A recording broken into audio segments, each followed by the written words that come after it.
Pernahkah Anda merasakan sensasi kesendirian yang begitu mencekam, sampai-sampai Anda merasa seperti satu-satunya orang yang ada di dunia ini? Sesuatu yang terasa mengintimidasi, bahkan mungkin menakutkan. Tapi tahukah Anda bahwa sebenarnya kesendirian adalah kekuatan yang kita abaikan terlalu lama? Coba bayangkan, saat Anda berada di tengah keramaian, namun tidak merasa terhubung dengan siapapun. Apakah itu bukan kesempatan terbaik untuk menemukan diri sendiri? Ya, kadang-kadang kita harus berdiri sendiri, menatap dunia dari sudut yang berbeda untuk benar-benar memahami siapa kita. Kesendirian bukanlah hukuman, tetapi pelajaran berharga yang mengajarkan kita tentang ketahanan batin. Ini adalah seni yang mungkin perlu Anda pelajari, karena suatu saat Anda akan berada di titik ini, di mana kesendirian menjadi teman sejati Anda. Dan kalau Anda merasa bahwa ini sesuatu yang penting untuk dibagikan, like, subscribe, dan share. Jangan lupa untuk tinggalkan komentar, karena siapa tahu pemikiran Anda bisa menjadi awal dari sebuah diskusi yang membuka wawasan baru.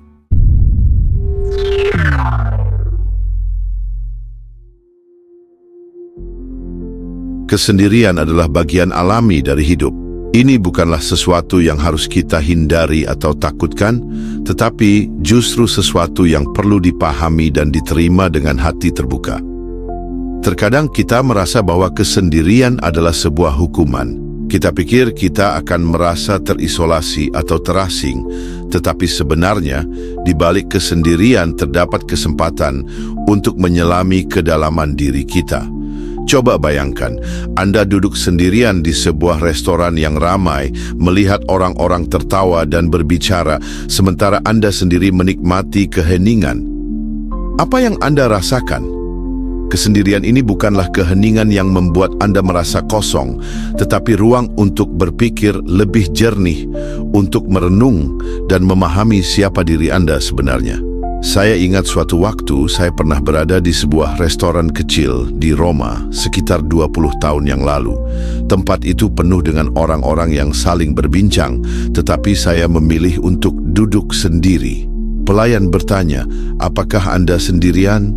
dengan nada yang hampir penuh simpati, dan saya dengan sedikit malu menjawab, "Ya, saya sendirian." Dalam momen itu saya merasa sangat sadar akan kesendirian saya. Tapi kemudian saya menyadari sesuatu, terkadang lebih baik sendiri daripada bersama seseorang yang salah. Kesendirian memberi kita kebebasan dari gangguan orang lain, kebebasan untuk menikmati momen tanpa tekanan atau ekspektasi dari luar. Ini adalah inti dari stoikisme. Kita tidak bisa mengendalikan dunia luar, tetapi kita bisa mengendalikan bagaimana kita merespons dunia itu. Dan kesendirian adalah waktu yang tepat untuk melatih kebijaksanaan ini. Ketika kita sendirian, kita tidak terikat pada pengaruh orang lain yang bisa membuat kita teralihkan dari tujuan kita. Ini adalah kesempatan untuk memperkuat ketenangan batin dan membangun kepercayaan diri. Bahkan dalam kesendirian, kita bisa menemukan kedamaian. Kesendirian mengajarkan kita untuk menghargai diri sendiri, untuk menikmati waktu dengan diri sendiri, tanpa merasa terganggu oleh tekanan sosial atau rasa khawatir akan pandangan orang lain. Mungkin di dunia yang penuh dengan distraksi ini, saat-saat seperti itu justru menjadi langka dan berharga.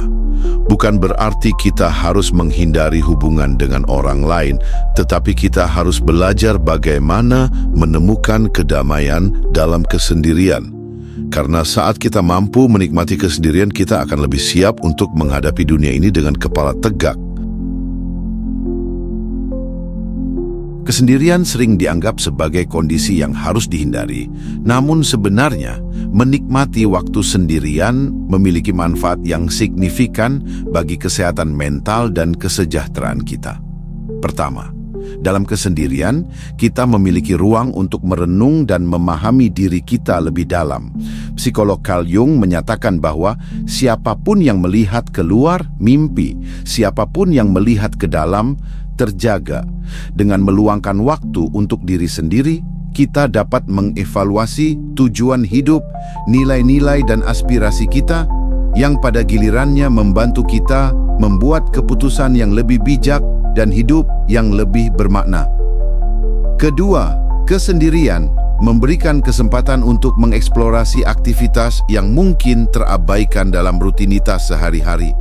Misalnya membaca buku, menonton film, atau menulis jurnal. Aktivitas ini tidak hanya menyenangkan, tetapi juga dapat meningkatkan kreativitas dan keterampilan kognitif kita. Menurut penelitian yang diterbitkan dalam jurnal Personality and Individual Differences, individu yang meluangkan waktu untuk kegiatan pribadi seperti membaca atau menulis cenderung memiliki tingkat kesejahteraan psikologis yang lebih tinggi. Ketiga, lingkungan sosial yang tidak mendukung dapat memengaruhi kesehatan mental kita.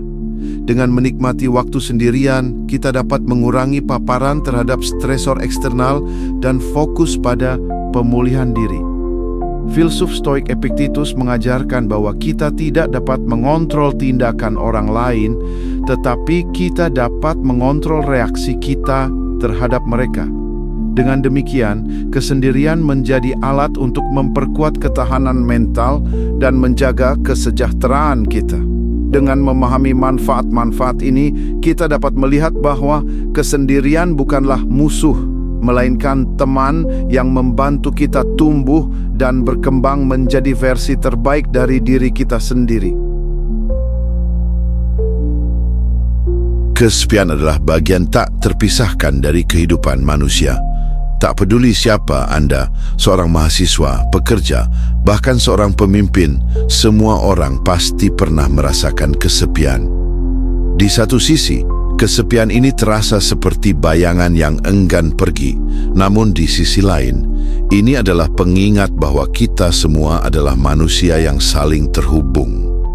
Contoh fenomena Bowling Alone. Robert D. Putnam dalam bukunya Bowling Alone 2000 menunjukkan bahwa masyarakat modern mengalami penurunan besar dalam koneksi sosial.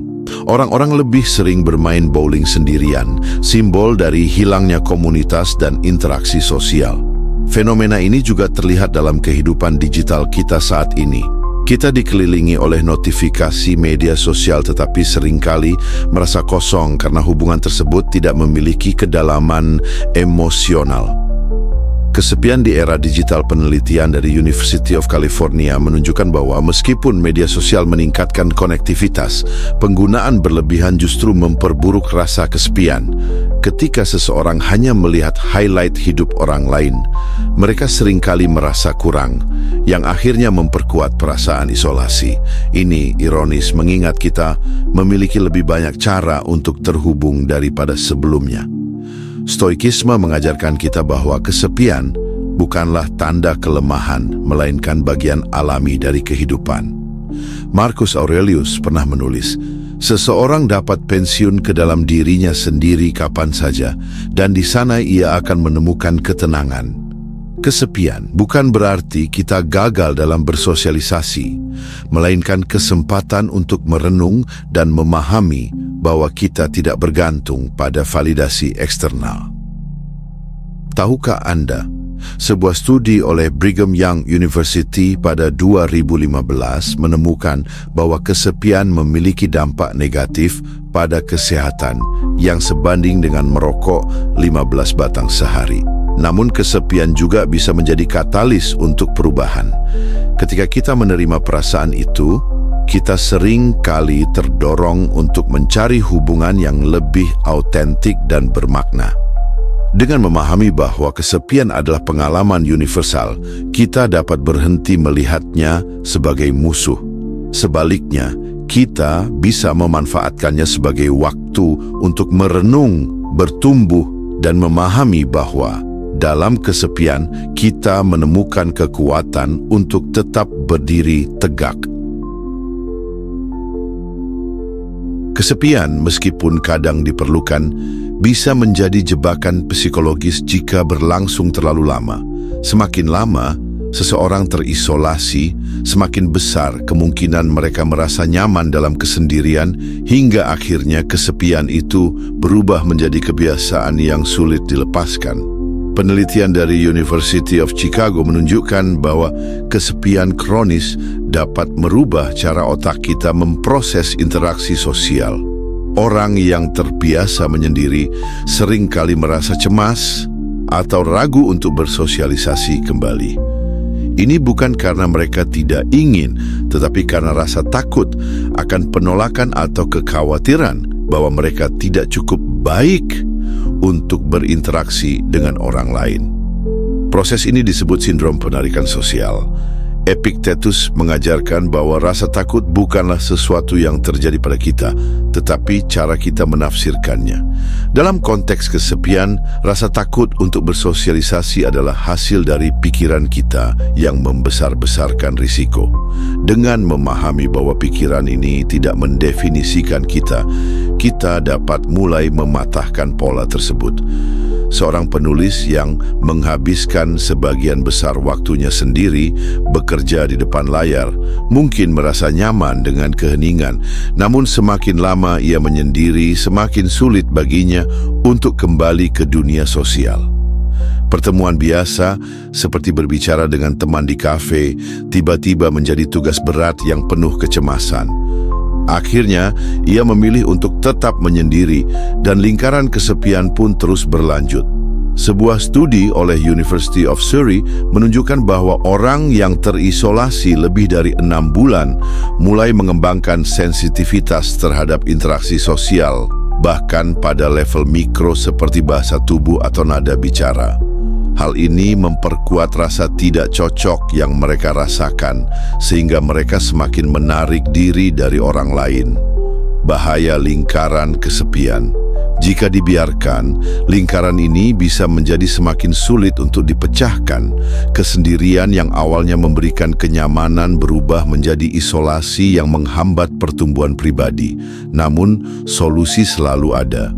Dengan menyadari pola ini dan mengambil langkah kecil untuk kembali bersosialisasi, kita dapat mematahkan lingkaran tersebut. Mengakui bahwa kita merasa takut atau canggung adalah langkah pertama, karena seperti yang diajarkan Stoikisme, keberanian bukanlah ketiadaan rasa takut, melainkan tindakan meskipun rasa takut itu ada. Kesepian bukanlah sesuatu yang harus kita biarkan tumbuh tanpa kendali. Dengan pendekatan yang tepat, kesepian dapat diatasi, bahkan diubah menjadi pengalaman yang memperkaya hidup. Berikut adalah langkah-langkah praktis untuk melakukannya. Pertama, belajar menikmati kesendirian. Sebelum melawan kesepian, penting untuk memahami bahwa kesendirian tidak selalu buruk. Belajar menikmatinya adalah langkah pertama. Fokuslah pada hal-hal yang membuat Anda bahagia ketika sendirian. Misalnya, membaca buku yang sudah lama ingin Anda selesaikan, menonton film yang menginspirasi, atau menulis jurnal untuk mengeksplorasi pikiran Anda. Penelitian dari Harvard menunjukkan bahwa waktu untuk diri sendiri dapat meningkatkan kreativitas dan membantu kita memahami diri lebih baik. Dalam Stoikisme, ini selaras dengan ajaran Marcus Aurelius yang mengatakan, sering-seringlah mundur ke dalam diri Anda sendiri, karena di sana Anda akan menemukan kedamaian yang sejati. Dengan kata lain, gunakan waktu kesendirian untuk memperkuat pikiran dan jiwa Anda. Kedua, membangun momentum sosial. Namun, menikmati kesendirian bukan berarti kita harus terus terisolasi. Terkadang, kita perlu memaksa diri keluar dari zona nyaman dan mulai membangun momentum sosial. Ini bisa dimulai dari langkah kecil, memaksa diri keluar dari zona nyaman. Cobalah menghadiri acara sosial meskipun Anda merasa canggung. Rasa canggung hanyalah tanda bahwa Anda sedang belajar sesuatu yang baru. Bergabung dengan komunitas atau kelompok minat, pilih komunitas yang sesuai dengan minat Anda, seperti klub buku, kelompok olahraga, atau komunitas seni. Ketika Anda dikelilingi oleh orang-orang dengan minat yang sama, percakapan menjadi lebih mudah dan hubungan terbangun secara alami. Bertemu langsung dengan orang sepemikiran teknologi memang memudahkan, tetapi interaksi tatap muka tetap tak tergantikan. Pertemuan langsung menciptakan koneksi emosional yang lebih kuat dibandingkan obrolan virtual. Kesendirian seringkali dianggap sebagai hal yang negatif, tetapi jika dipahami dengan benar, ia bisa menjadi ruang yang membebaskan. Ketika kita sendiri, kita bebas dari tekanan sosial, ekspektasi orang lain, dan konflik yang tidak perlu. Kesendirian adalah momen di mana kita bisa benar-benar menjadi diri sendiri tanpa kompromi atau topeng. Pertama, kebebasan dari tekanan sosial. Di dunia yang penuh ekspektasi, waktu sendirian adalah cara untuk melepaskan diri dari kebutuhan untuk menyenangkan orang lain. Anda tidak perlu mengikuti percakapan yang membosankan, mempertahankan senyum palsu, atau menghabiskan energi untuk hal-hal yang tidak Anda sukai. Sebagai contoh, menikmati membaca buku di bak mandi tanpa gangguan adalah bentuk kecil dari kebebasan yang mendalam. Filsuf Stoik Seneca pernah berkata, "Jika Anda ingin menemukan kebebasan sejati, lepaskan diri Anda dari opini orang lain." Dalam kesendirian, Anda tidak hanya terbebas dari opini orang lain, tetapi juga dari tekanan untuk menjadi sesuatu yang bukan Anda. Kedua, kebebasan dari konflik yang tidak perlu. Dalam kehidupan sosial, kita sering menghadapi dinamika yang melelahkan, argumen kecil, drama, atau bahkan konflik besar. Kesendirian memberikan jeda dari semua itu. Ini adalah waktu di mana Anda bisa fokus pada apa yang benar-benar penting tanpa gangguan. Bayangkan menonton film favorit Anda sendirian tanpa ada yang memegang remote atau mengomentari setiap adegan. Itu adalah kebebasan sederhana yang seringkali kita abaikan. Ketiga, menikmati keseimbangan. Namun kesendirian bukan berarti mengisolasi diri sepenuhnya. Keseimbangan adalah kunci. Nikmati kebebasan dalam kesendirian Anda, tetapi jangan lupa untuk menjaga koneksi sosial. Hubungan dengan orang lain tetap penting untuk kesehatan mental dan emosional kita. Penelitian dari University of Michigan menunjukkan bahwa orang yang memiliki waktu untuk diri sendiri, tetapi tetap menjaga hubungan sosial yang bermakna, cenderung memiliki tingkat kepuasan hidup yang lebih tinggi. Kebebasan untuk menjadi autentik. Kesendirian memberi kita kebebasan untuk mengenal diri sendiri, mengejar minat kita, dan menjauh dari hal-hal yang tidak perlu. Tapi ingat, kesendirian bukanlah tujuan akhir, melainkan alat untuk hidup lebih seimbang. Seperti yang dikatakan Marcus Aurelius, harmoni terbesar adalah menemukan kedamaian dalam diri Anda dan berbagi dengan dunia. Dalam kebebasan kesendirian, kita menemukan ruang untuk tumbuh.